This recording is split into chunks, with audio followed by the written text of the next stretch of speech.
kita adalah wajibil wujud. Tuhan kita tidak pernah tidur, tidak pernah ngantuk, tidak pernah ini itu. Tuhan kita ada sebelum apa saja. Tentu konsep Tuhan ini lebih rasional ketimbang yang lain.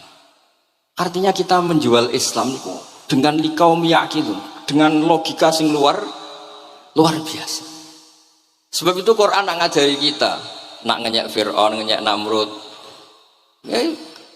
Kul ara'aitum ma tad'una min dunillah, ketika orang kafir menyembah berhala Alata, Uzza, Hubal, aruni madza khalaqu minal ardi am lahum syirkun fis samawat. Apa reputasi mereka sebagai Tuhan? Apa melok gawe bumi? Apa pas aku gawe langit urun semen? Ora melok-melok gawe ujug-ujug dadi pangeran. Ndak ikut menciptakan kemudian tahu-tahu jadi apa? Tuhan. Tapi uniknya ini ceritanya kitab Ithafnya karanganipun Said Zabidi. Ini lagi-lagi dukung Habib Abdul Qadir tentang ilmu.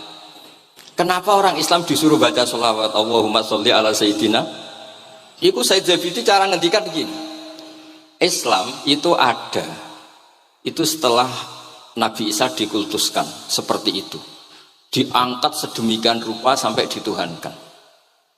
Tapi Islam ingin umat Islam itu mencintai nabinya. Caranya gimana? Dilatih sholawat Allahumma sholli ala Sayyidina Muhammad. Allah tetap pemberi. Nabi Muhammad apapun topnya, apapun hebatnya, tetap yang diberi. Sehingga yang Tuhan jelas Allah, kekasihnya yang bernama Muhammad Shallallahu Alaihi Wasallam. Artinya mencintai nabinya, tapi tidak akan kecelakaan menuhankan nabi. Karena posisinya jelas. Allahumma, Allah pemberi, nabi penerima. Dan selalu kita dilatih Muhammad dan abduhu wa rasuluh, hambanya. Kata abduhu adalah kalimatun fariqah, kalimah yang kita tidak akan mengalami menuhankan seorang nabi.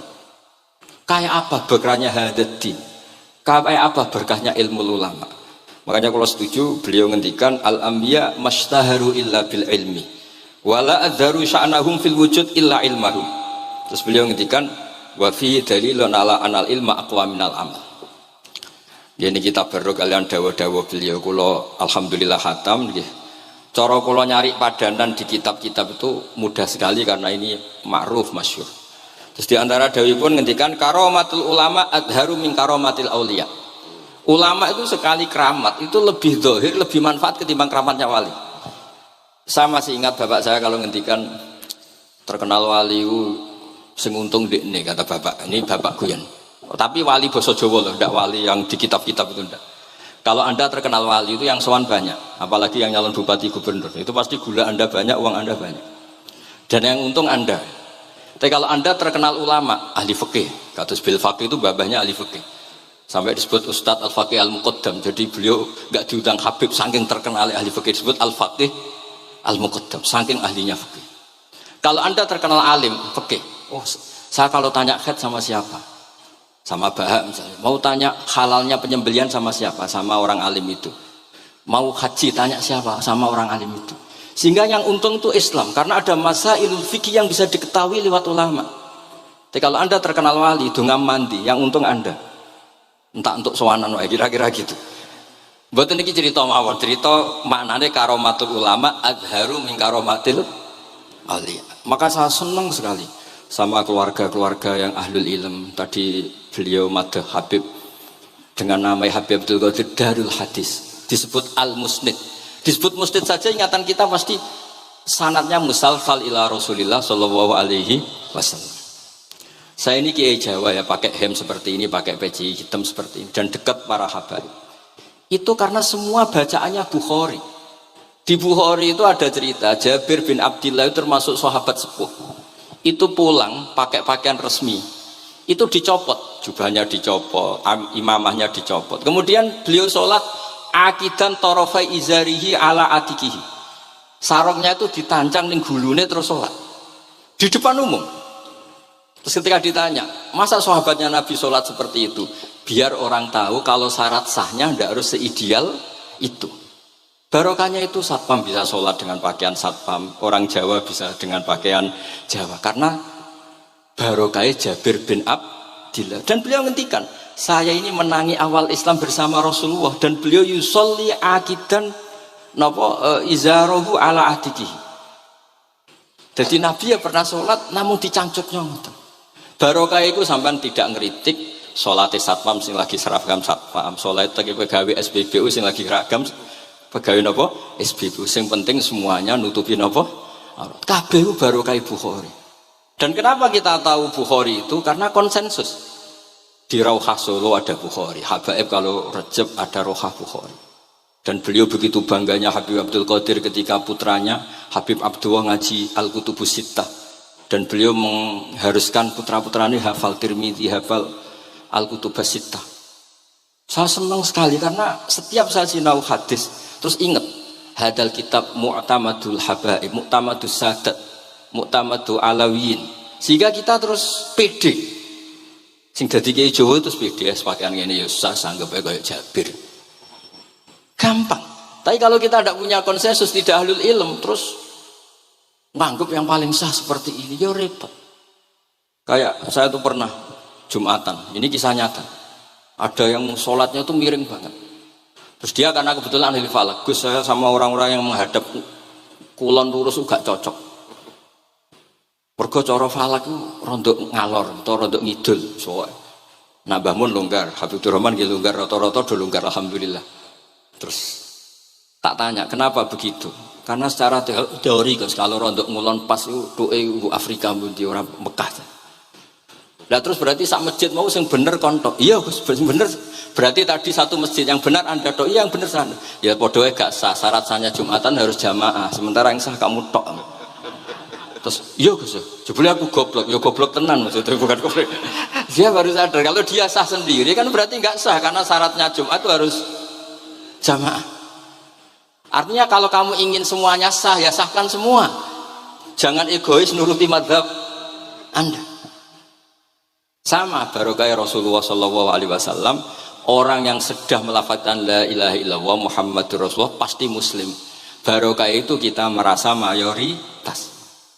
Meskipun tadi Islami KTP tetap dia Muslim, meskipun kita perbarui terus, kita perbaiki terus.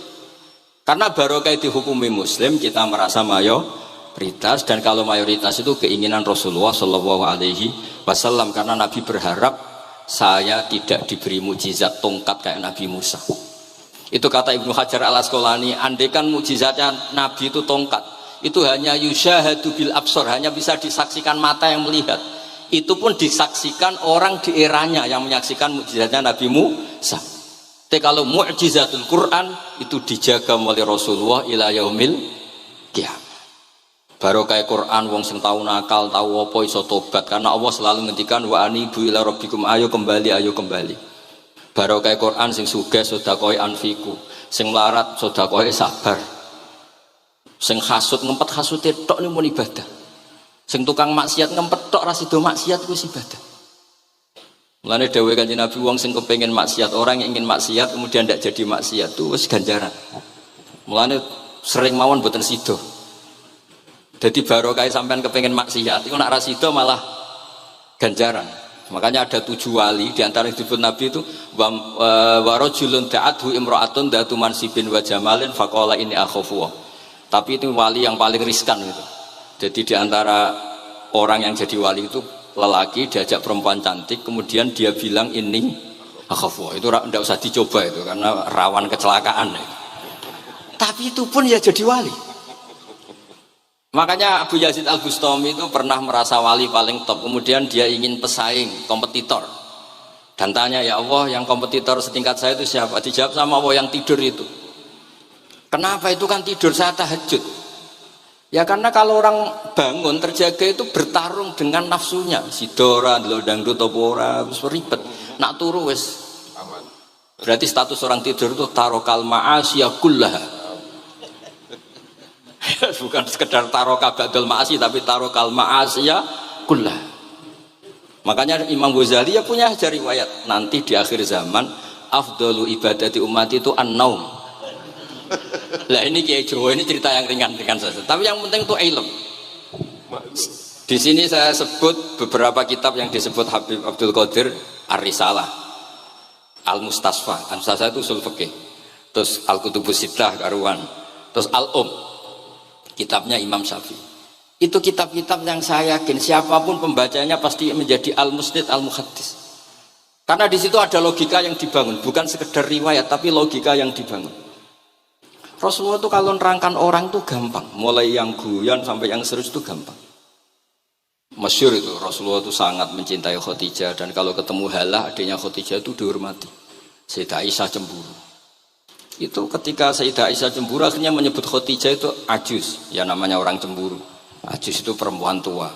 Engkau kenang terus padahal sudah diganti saya yang lebih muda. Gantian Sayyidah Fatimah yang mangkel karena ibunya dikomentarin apa? Ajus. Terus Sayyidah Fatimah tanya, ya Rasulullah, dengan cara apa saya menghentikannya Aisyah? Kata Rasulullah, ya gampang, bilang saja sehebat-hebatnya kamu itu perawan dapat duda, ibuku itu janda dapat joko. Karena Khadijah zaman dapat Nabi itu sudah duda, dapat Nabi itu masih joko. Aisyah perawan dapat duda. Semenjak itu sudah Aisyah tidak pernah ngomong lagi, Sayyidah Aisyah tidak pernah ngomong lagi. Nabi itu gampang sekali. Pernah ngendikan tidak ada penyakit menular. Ada aja orang iseng, unta yang tidak gudikan, yang tidak kudisan itu dijejerkan yang waras. Ternyata yang waras ikut kudisan. Orang ini seneng.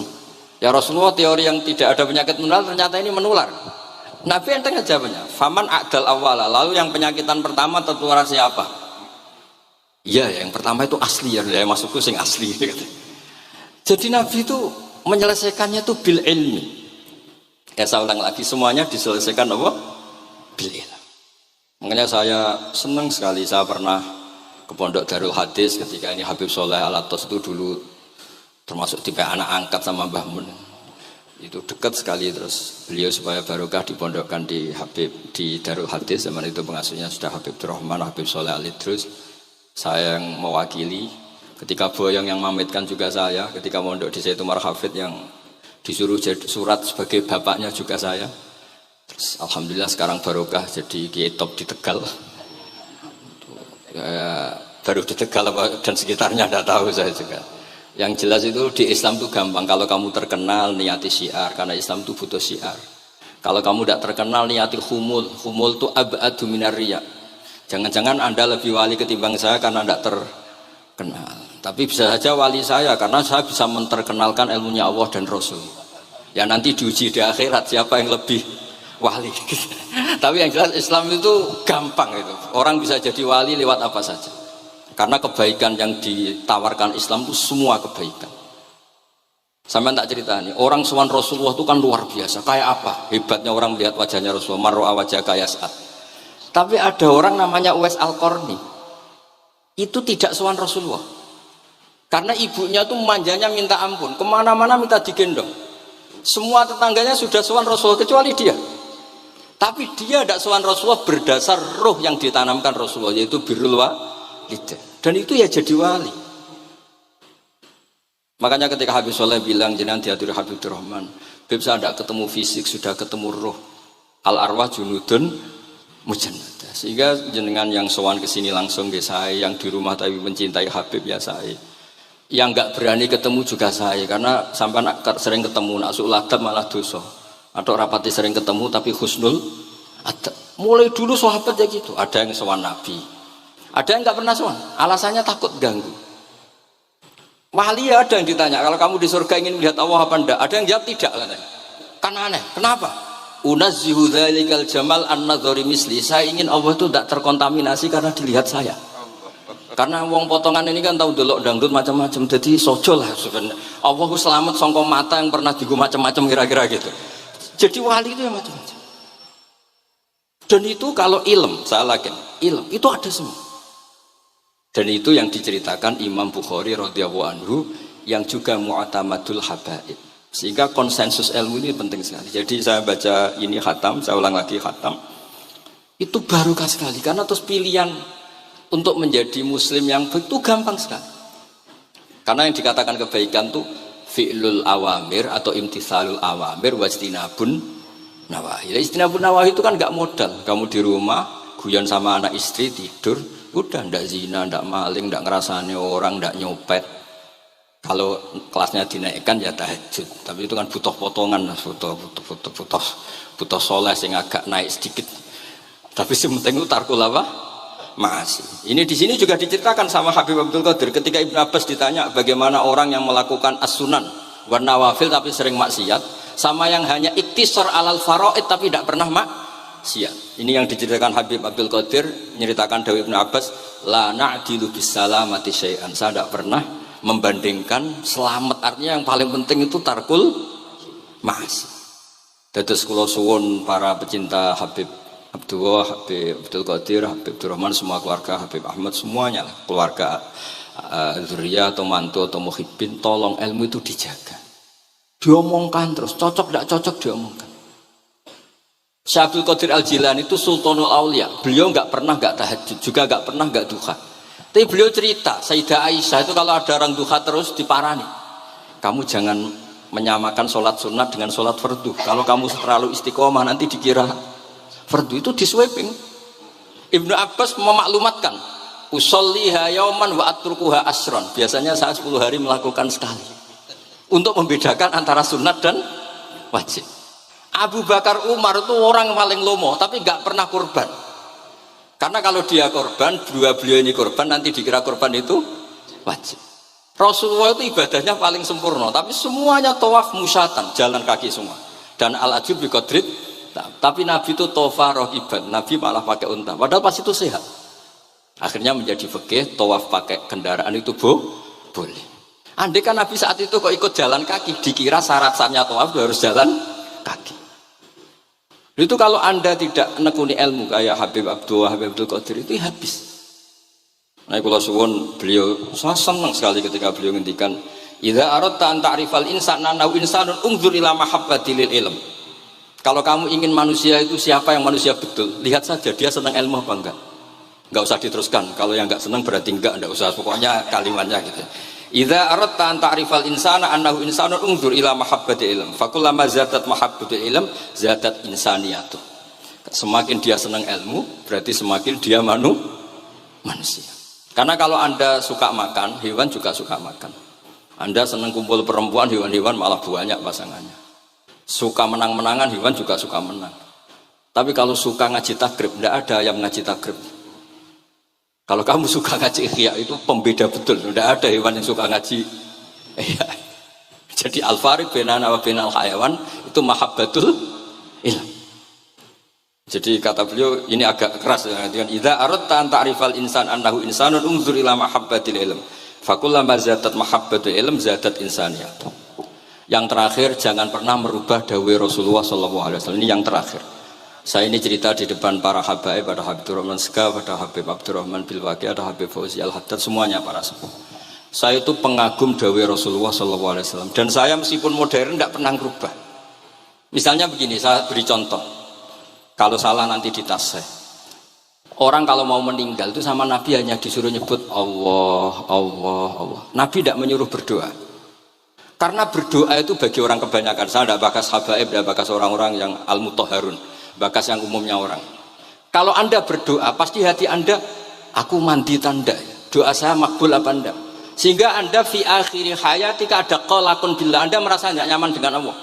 Karena kamu berdoa. Kalau berdoa kan efeknya apa? Disembadani apa enggak, dikabulkan apa? Enggak. Sehingga terus kalau nggak dikabulkan, saya sudah sholat puluhan tahun, ngaji puluhan tahun, ternyata nggak ngefek karena nggak dikabulkan.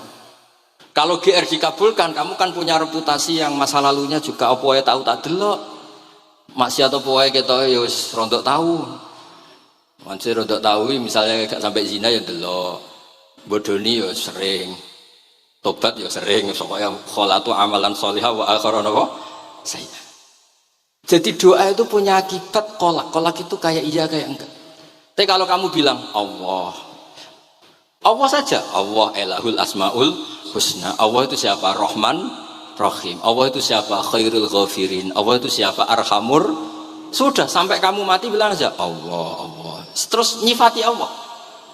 Makanya Dawei Sayyid Abdul Haddad, Bashir bil wasfi, sudahlah kamu ingat Allah dengan segala sifatnya.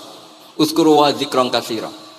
Lah kalau kamu doa nanti elingnya nasib kamu, bukan eling Allah tapi eling nasib kamu. Allah tidak nyuruh kamu eling nasib kamu, tapi disuruh eling Allah. Jadi saya suwun, semoga ini benar dan saya yakin benar. Nabi itu luar biasa mengajari kita kon bilang Allah, Allah, Allah sampai akhirul kalamihi Allah, Allah. Nah, kenapa Kiai Jawa merubah dari la ilaha illallah menjadi Allah? Padahal riwayat yang banyak itu la ilah. Itu kata Kiai Jawa pernah tak tanya, iku hak nak la ilaha illallah nak ora tok dadine la ilaha. Resikonya tinggi. Daripada resiko digenti apa? Allah. Kalau ya ora modifikasi ini piye pokoknya wonten. Akhirnya nyari riwayat yang bukan la ilaha illallah tapi napa? Allah. Tapi apapun itu saya pastikan saya mohon semohon-mohonnya ikut Rasulullah. Gini ku nyebut Allah, Allah, Allah.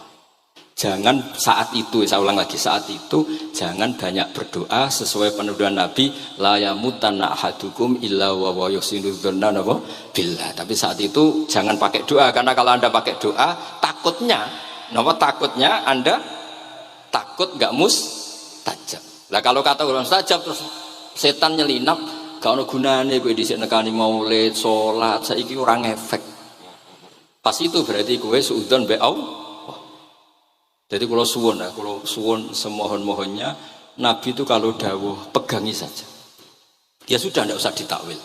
Pokoknya harus mangkana akhirul kalami la ilaha illallah fi riwayatin Allah napa dakhalal jannah. Terus Nabi ngendikan, terus Nabi ra ngarah goroh, mosok Nabi ngendikan mesti fa itu fa jawab. Kalau ada fa-nya yang riwayat fa, kalau enggak ada pokoknya dakhalal jannah, siapa menyelafatkan la ilaha illallah pasti dakhalal jannah.